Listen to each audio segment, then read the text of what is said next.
What's really happening in Ukraine right now? Getting to the bottom of that is harder than figuring out a David Lynch film while on acid.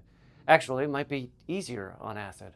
Look, no one is arguing that no innocent civilians have died in Russia's invasion of Ukraine. But are we now at a place where we don't even care what the truth is? It's now just totally cool for our media to print Russian soldiers eat entire Ukrainian orphanage, even though they weren't even hungry at the time. Or should we maybe still care what the reality is, even if we're opposed to the Russian invasion, and no one is denying that innocent civilians have died, and reality kind of sucks right now, especially with climate change, having to take down our Fresh Prince of Bel-Air posters, and I have that stuff growing between my toes. Reality sucks, but maybe we should still want to know the truth. And if you've been paying attention, you probably noticed our media has already put out loads of fake news. You'll recall the US government and others said Russia was going to use chemical weapons, but it didn't. And then last week, 3 US officials told NBC News there is no evidence Russia has brought any chemical weapons near Ukraine. So that whole Russia's about to use chemical weapons story was based on Mad Libs? Oh, that also explains the New York Times headline, Russia plans to soup can Farty, Minnesota. The US government and others next said Russia is stockpiling corpses of Ukrainian soldiers to use in a false flag attack on Chernobyl. Didn't happen. The only thing stockpiled at Chernobyl is feral dogs with 3 eyes and 5.5 legs. But man, they can play fetch like nobody's business. Side note, the other day I was walking my dog, picked up his poop like a good neighbor, then got home and realized I didn't have the bag of poop. I had lost my bag of poop. But can one actually lose a bag of poop?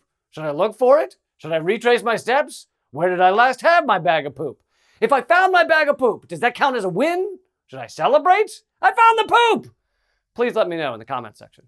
Anyway, Biden and others also said Russia was asking for and might get military help from China. But about that. Now, U.S. officials said there are no indications China is considering providing weapons to Russia. Biden and others also said Russia was simply aiming at civilian targets, also proven not true. So why is our government and our media getting these stories as wrong as every take Whoopi Goldberg has ever had? Especially when the truth is bad enough. Russia is bombing Ukraine. People are dying. War is disgusting. So why can't our government, filled with very rich lunatics, and our mainstream media, filled with slightly less rich lunatics, get the news right?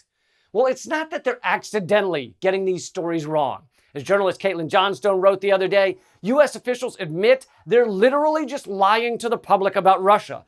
Even neoliberal war hawk network NBC News reported it. They said, in a break with the past, U.S. is using intel to fight an info war with Russia even when the intel isn't rock solid.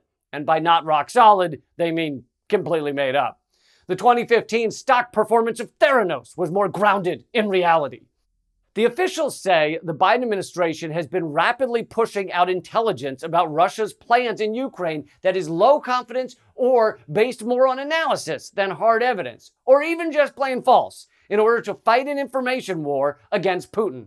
Low confidence?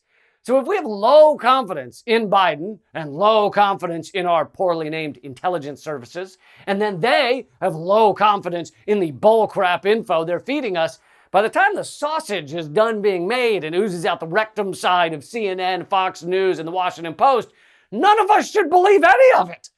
Caitlin Johnstone also pointed out former MI6 chief John Sawers told the Atlantic Council think tank in February that Biden administration's intelligence releases were based more on a general vibe than actual intelligence and were designed to manipulate rather than informed.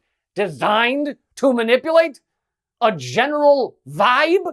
We're trusting news stories based on a general vibe? That's insane. Besides, I thought the general vibe of the Biden administration was final days of Charlton Heston cursing at his diapers? Or Mr. Burns propped up using Spanx, duct tape, and embalming fluid? Is that not the vibe we're supposed to get? That's what I've been getting. Don't forget, the U.S. government has a long history of lying to their own people. They lied us into Vietnam, Iraq, Syria, Libya, Afghanistan, Iran, Panama, Haiti, Guatemala, Chile. Hell, they even lied me personally into a McDonald's once. I thought the McRib sandwich must be made out of either ribs or Irish people, but it's neither. The 22-page waiver you have to sign to buy one says so. and you have to sign in synthetic barbecue sauce. Back in 2013, Congress even repealed a ban on spreading U.S. government propaganda to Americans. Our ruling elite wanted to make sure that they have the right to completely lie to us. If we know the mainstream media and our government are literally making shit up to tell us about Russia, do we even need them anymore? Couldn't we make up stuff ourselves? Why doesn't CNN just run with, Americans, please stay home today and tell yourself some crazy shit about Russia? Extra points for creativity. So to sum up here, if the US government has now admitted they are making everything up, then shouldn't the mainstream media stop reporting it as if it's true? And shouldn't Americans stop believing the media's trash? Even if you're opposed to the Russian invasion, like I am, and opposed to NATO expansion, like I am, shouldn't you still want the truth? Let me know what you think. Leave a comment, or better yet, become a member at patreon.com/LeeCamp and get exclusive content. Until next time, keep fighting.